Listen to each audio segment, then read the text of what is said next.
Hi. I'm Trevor Torres. I have eczema, asthma, I suffer from sleep deprivation, I'm allergic to nuts, but the fun one is juvenile diabetes, or type 1 diabetes. I was diagnosed with diabetes probably like 2 years ago, and I used to describe myself as a professional diabetic, except the problem with that is I haven't figured out a way to get paid yet. So until I do that, I like to call myself a diabetes evangelist, because I would recommend type 1 diabetes to anyone, and I'll get to that in a second.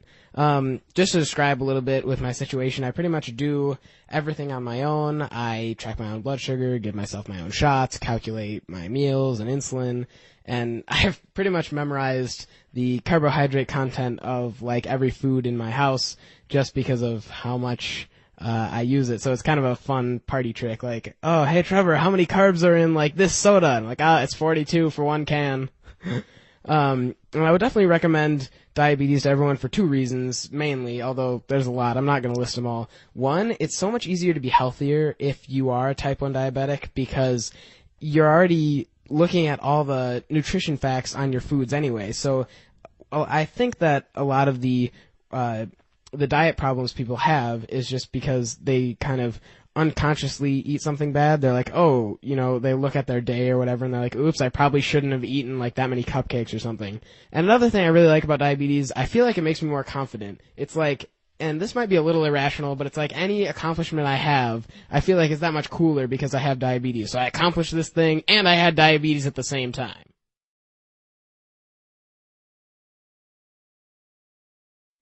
There's two main things. One, don't condescend. Especially for me, I don't really like that because I am one of the smarter patients, and so I guess I could have said stay out of my way, but that doesn't really help very much. When I was first diagnosed with diabetes, they were like, you can give yourself insulin in one of two ways. You can do it based on your blood sugar. If you have higher blood sugar, give yourself more insulin and so forth.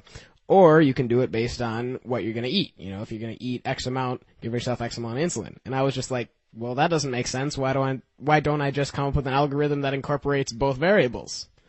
So again, that's probably a little atypical, but if they already have something figured out, you don't necessarily need to lower the level of your explanation down to what you perceive your patient's level to be. You can explain something, and then if your patient doesn't understand it, they can ask, for clarification. Now that may be just me, but I really hate it when I feel like I'm being talked down to.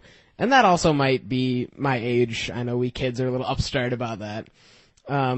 So it's like, another thing that I hate is never say poke. I'm gonna poke you. Like, no, you're not gonna poke me. You're gonna stab me. Okay? A poke is where you prod someone with your finger. A stab is where you insert a sharp metal object with the intent either to inject a foreign substance into the body or to draw blood by breaking the skin. Little rant there.